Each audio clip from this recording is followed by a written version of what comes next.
Corona का नया strain पहले से ज्यादा खतरनाक।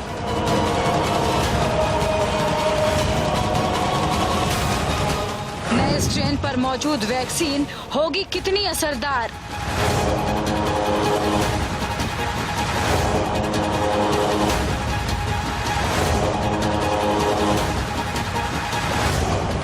क्या नया कोरोना बच्चों के लिए है ज्यादा खतरनाक?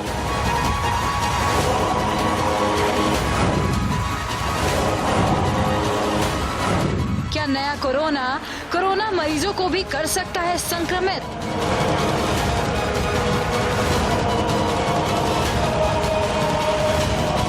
ये वो तमाम सवाल हैं जो लोगों के मन में उठ रहे हैं।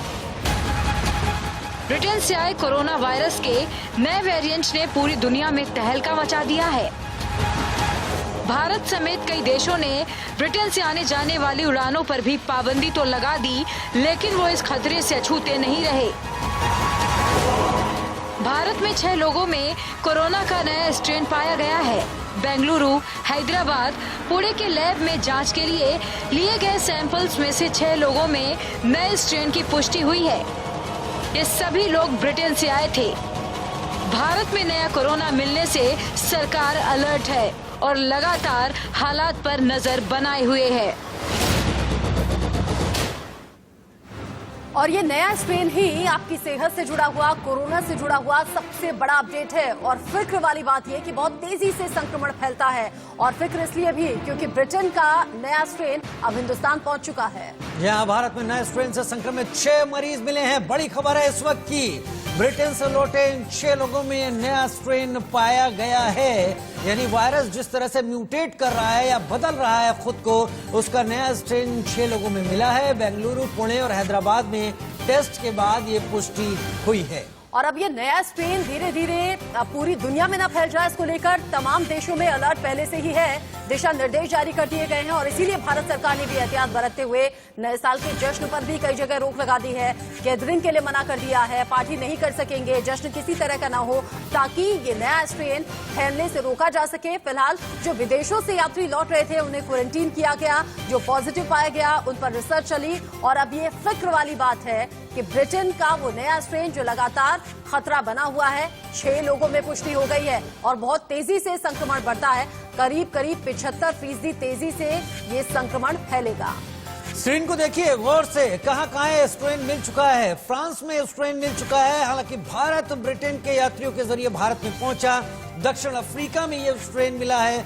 इसके साथ नाइजीरिया में भी इस स्ट्रेन को ये पाया गया है और नाइजीरिया के अलावा भारत के केरल से इसकी शुरुआत हुई है।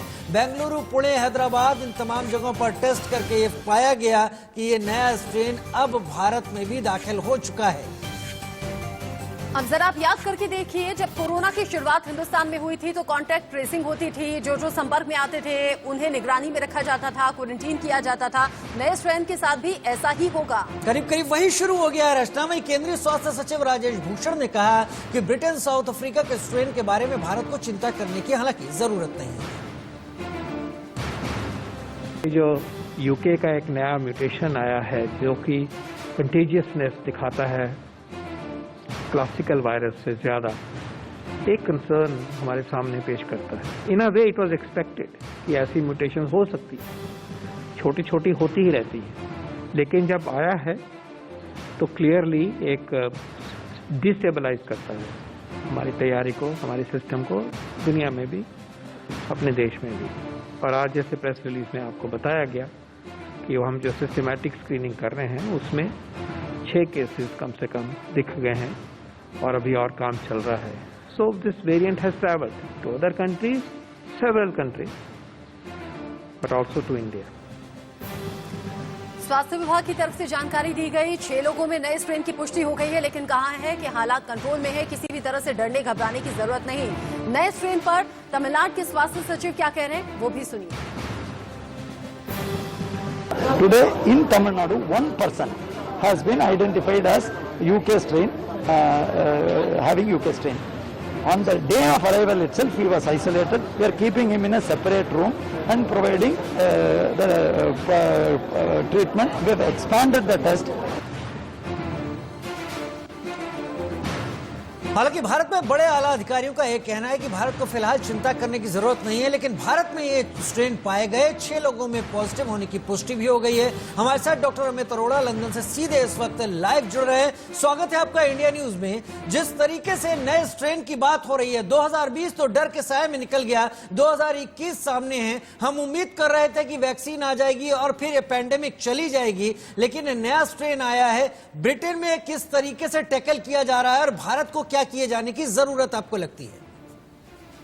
नमस्कार जी। ब्रिटेन में ऐसा है कि जो टैकल करने का तरीका तो वो पुराना तरीका ही है कि जो हम पुरानी जो चीजें फॉलो करते आ रहे थे। मुश्किल क्या हुई थी पिछले कुछ वक्त से, हम जितने विजिलेंट थे पहले, हम उतने विजिलेंट नहीं थे। केसेस यहाँ पे काफी ज्यादा हैं। हॉस्पिटल एडमिशंस जो हमने देखी थी अप्रैल के पीक टाइम पे वैसी ही है, इनफैक्ट उससे भी ज्यादा एडमिशंस है इस टाइम। मुश्किल क्या है इस ट्रेन से, ये बच्चों को भी इन्फेक्ट करता है, क्योंकि अगर बच्चों में इन्फेक्शन होती है तो स्कूलों में इन्फेक्शन फैलेगी और बच्चे घर जाएंगे, पेरेंट्स को देंगे, ग्रैंड पेरेंट्स को देंगे, और जिनका इम्यून सिस्टम स्ट्रांग नहीं है फिर उनके हॉस्पिटल एडमिशंस के चांसेस बढ़ जाते हैं। हॉस्पिटल एडमिशंस बढ़ जाएंगी तो आगे डेथ के चांसेस बढ़ जाते हैं। तो इसलिए ये वायरस थोड़ा ज्यादा ट्रिकी है डील करने के लिए, क्योंकि कंटेजियस ज्यादा है। बाकी जो डील करने की बात है, डीलिंग तो जैसी पहले थी वही चलेगी। जो हम सोशल डिस्टेंसिंग रखेंगे, मास्क पहनेंगे, हाथ वॉश करते रहेंगे, वही चलेगा काम तो। लेकिन मुश्किल इस वायरस से क्या है, कंटेजियस है, इसकी वजह से नंबर्स काफी बढ़ गए हैं। और बाकी हम जो 2021 की बात कर रहे हैं कि 2021 2020 जैसा नहीं होगा, क्योंकि वैक्सीन ऑलमोस्ट रोल आउट के लिए तैयार है। वैक्सीन मिलनी शुरू होगी, हाँ, खत्म होते होते और नंबर्स गिरते गिरते। वैक्सीनेशन के बाद भी अलर्ट रहना होगा, और जानकार ये कह रहे हैं कि करीब 1 साल अभी तो आने वाला है, ऐसे ही बीतना है सावधानी के साथ, और वैक्सीनेशन में ही पूरा 1 साल बीतेगा। अब ये भी समझने की जरूरत है हमें कि अब जैसे तैसे 2020 अब गुजर रहा है, 2021 का इंतजार सब वैक्सीन की उम्मीद में कर रहे हैं, सोच रहे हैं कि कोरोना से निजात मिल जाएगी। लेकिन जो नया स्ट्रेन है ये तो बेहद खतरनाक कह रहे हैं जानकार, कह रहे हैं बहुत तेजी से फैलता है।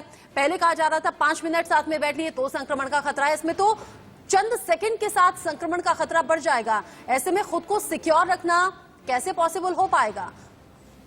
देखिए, जो हम जो बात करते हैं ना कि कंटेजियस होने की, जो हम जो कहते हैं कि कि कितनी जल्दी फैलता है, तो वो टाइमलाइन थोड़ा बताता हूं। अगर आप मास्क पहन के बैठे हैं, मास्क पहन के, और एक जिसको कोरोना है, अगर आप 1 मीटर के डिस्टेंस पे बैठे हैं तो विद इन 1 मिनट आपको कोरोना हो सकता है, अगर 1 मिनट आप उससे कांटेक्ट में रहते हैं, इवन मास्क पहन के भी।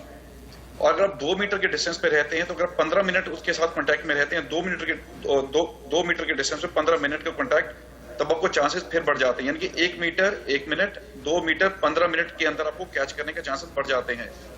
जहां तक 2021 की बात करें, 2020 जैसा नहीं होगा। वैक्सीनेशन देने में यस वो टाइम लगेगा, 1 साल तकरीबन लग जाएगा, क्योंकि वैक्सीन की प्रोडक्शन इतनी तेज नहीं है। लेकिन देखिए, जो हम बेसिक मुद्दा यहाँ पे क्या है कि हमें कोरोना से डेथ्स बचानी है। इस कोरोना वायरस से भी जो 80% इन्फेक्शंस हो रही हैं वो वैसे ही माइनर हैं, क्योंकि कंटेजियस ज्यादा है तो नंबर्स बढ़ गए हैं। जब नंबर्स बढ़ेंगे तो उसमें से जो कुछ जो पेशेंट्स हैं जिनका इम्यून सिस्टम स्ट्रांग नहीं है, उनके हॉस्पिटल एडमिशंस के, उनके डेथ का रिस्क बढ़ जाता है। क्योंकि जैसे जैसे हम वैक्सीनेशन के साथ हम उस जिन पेशेंट्स, जो एल्डरली पेशेंट्स हैं, जिनका इम्यून सिस्टम लो है, उनको कवर करते जाएंगे तो डेथ्स कम होती जाएंगी। तो धीरे धीरे करके उम्मीद है कि 6 महीने के अंदर जो नंबर्स हैं वो काफी गिर जाएंगे। हाँ, वैक्सीनेशन देते देते 1 साल लग जाएगा, ये पक्की बात है, क्योंकि वैक्सीन की प्रोडक्शन है ही नहीं है। अभी वैक्सीन यूके में नहीं है, अभी इंडिया में जो कई अफ्रीकन कंट्रीज है वहां पहुंचते तो 1 साल वैसे ही लग जाएगा। डॉक्टर अमित, जिस तरीके से ये इलाज चल रहा है और जिस तरीके से कोविड-19 से हम लोग अब तक डील करते आ रहे थे, ये जो स्ट्रेन यूके में मिला, सबसे पहले नया स्ट्रेन, ये करीब करीब उन हालातों में मिला जब कहते हैं कि विंटर सीजन करीब करीब ग्रिप में ले चुका है एक बहुत बड़े इलाके को। तो टेम्परेचर घटने का इस नए स्ट्रेन या म्यूटेशन से क्या कोई सीधा ताल्लुक है, और क्या इसके चलते भारत में कोई नई स्ट्रेटेजी तैयार की जा सकती है, क्योंकि भारत की पॉपुलेशन बहुत ज्यादा है? देखिए, जो वायरस की म्यूटेशंस तो होती रहती हैं, और विंटर में प्रॉब्लम क्या आती है कि विंटर में हमारे पास जो फ्लू का है, जो वो सीजन वैसे ही बढ़ जाता है। खांसी, जुकाम या फ्लू के वायरसेस भी साथ में चलते रहते हैं।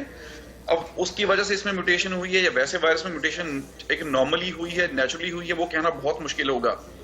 जहां तक भारत की बात कर रहे हैं कि भारत की क्योंकि पॉपुलेशन बहुत ज्यादा है, अगर वायरस फैल गया तो काफी ज्यादा लोग प्रभावित होंगे और क्योंकि अभी इंफ्रास्ट्रक्चर रेडी नहीं है उस मतलब नंबर से डील करने के लिए, तो मुश्किलें बढ़ जाएंगी और जो नंबर ऑफ डेथ्स हैं वो बढ़ सकती हैं।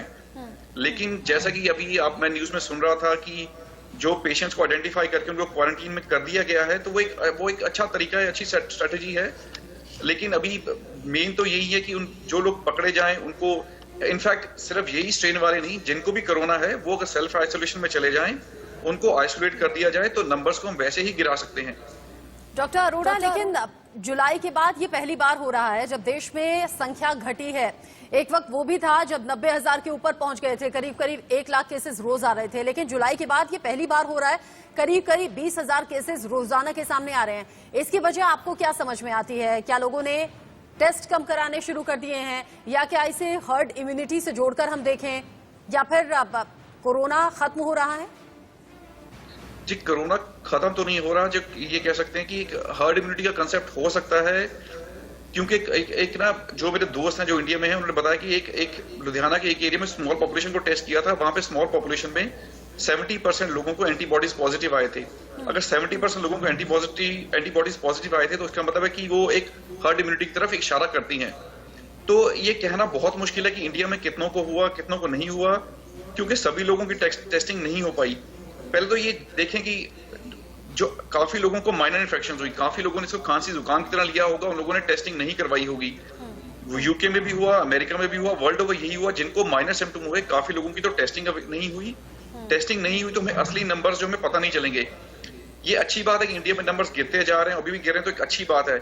हर्ड इम्यूनिटी है या नहीं है अभी कहना बहुत मुश्किल है, कि केसेस वैसे गिर गए हैं, लोगों ने ध्यान रखा, लोगों ने सोशल आइसोलेशन की, मास्क पहने, उसकी वजह से गिर गए हैं, या हर्ड इम्यूनिटी है, ये कहना अभी बहुत मुश्किल होगा। अभी हम जैसे हम विजिलेंट पहले थे वैसे ही रहेंगे तो अच्छा रहेगा।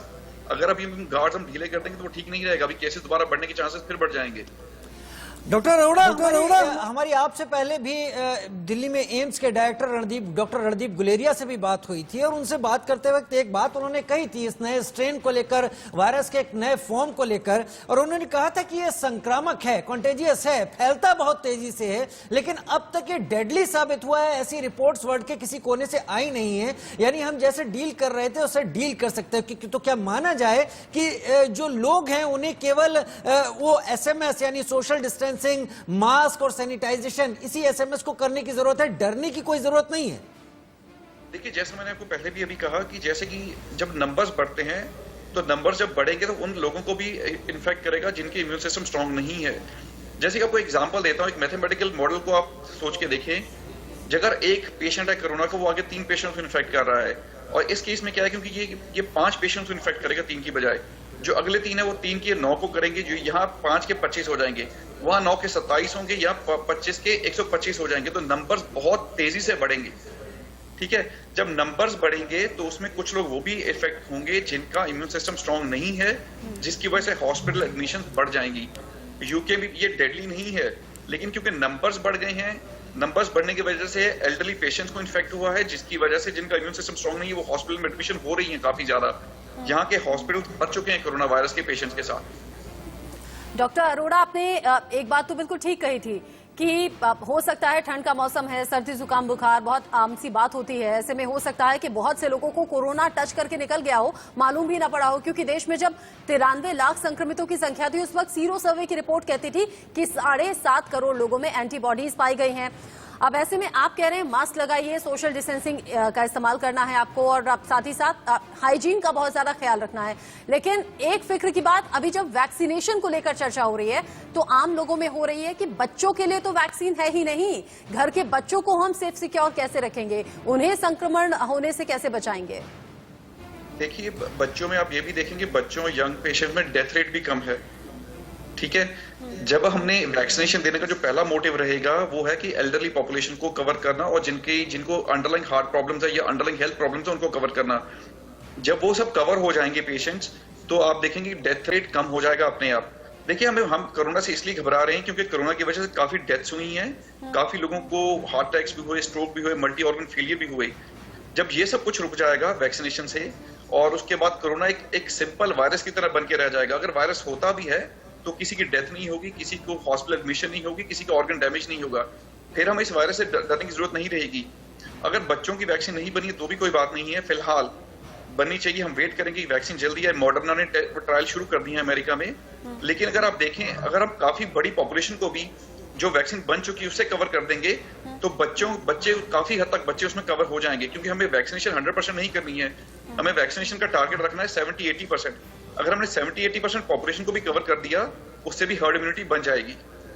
डॉक्टर अमित अरोड़ा, ये जिस तरीके से वायरस म्यूटेट कर रहा है, यानी हमारे दर्शक इसको इस तरह से समझे कि अपने रूप बदल रहा है और उसी का एक खतरनाक स्ट्रेन जिसके बारे में हम बात कर रहे हैं, जिसका ब्रिटेन में भी असर है, भारत में भी असर है। मेरे दर्शकों के लिए 2 सवाल मैं आपसे पूछूंगा और जुड़े हुए। वो पहला ये कि क्या यही एक स्ट्रेन है जो डेडली है? क्या इसके अलावा और भी स्ट्रेन इस वायरस ने अपने बनाए हैं कि नहीं बनाए हैं? और दूसरा कि क्या इतने दिनों बाद म्यूटेट करते या रूप बदलते बदलते ये वायरस कमजोर भी पड़ सकता है अपने आप? बिल्कुल, देखिए जी, ये मतलब जैसे कि हमने बात कर रहे हैं कि ये वायरस कंटेजियस है, डेडली नहीं है। डेडली पहले जितना ही है। कंटेजियस होने की वजह से नंबर्स बढ़ रहे हैं। कंटेजियस होगा तो नंबर्स बढ़ेंगे तो वो मतलब अपने आप डेडली इसलिए बन जाता है क्योंकि वो इन्फेक्ट करेगा एल्डरली पॉपुलेशन को साथ में बीच में। तो वो ये डेडली नहीं है। ये भी हो सकता है कि म्यूटेट करते करते ये लेस डेडली हो जाए, लेस इन्फेक्शन करे, ये आगे भी हो सकता है। अभी इसको प्रोटेक्ट करना बहुत मुश्किल है। वायरस के जो पहले से 19-20 स्ट्रेन तो पहले से सर्कुलेट कर रहे हैं। और दूसरी बात, आप एक बात और देखें, ध्यान से देखें, अमेरिका में अभी इसके इन्होंने मतलब पुष्टि नहीं की है कि ये वायरस वहां पहुंच गया है, लेकिन अमेरिका के नंबर्स कम नहीं हो रहे हैं। अमेरिका के नंबर्स बढ़ते जा रहे हैं। क्यों बढ़ते जा रहे हैं? अमेरिका में भी ठंड है, सोशल डिस्टेंसिंग उतनी नहीं हो रही होगी या मास्क उतने नहीं पहने जा रहे हैं, तो ये वायरस एक फैलेगा ही फैलेगा। तो चीज आपने बोली है कि सैनिटाइजेशन, मास्क और सोशल डिस्टेंसिंग अगर वो नहीं करेंगे तो जो वायरस म्यूटेट किया है, नहीं किया है, वो तो फैलेगा ही फैलेगा। मतलब डॉक्टर अरोड़ा बता रहे हैं कि नया स्ट्रेन दस्तक जरूर दे रहा है, लेकिन इससे डरने घबराने की जरूरत नहीं है। जो आप अब तक कर रहे थे कोरोना वायरस से खुद को बचाने के लिए, वही अपने लिए कीजिए, अपने परिवार के लिए कीजिए। बहुत शुक्रिया डॉक्टर अमित अरोड़ा, हमारे जहन में जो भी सवाल थे उनका जवाब देने के लिए और दर्शकों के साथ ये खास जानकारी साझा करने के लिए।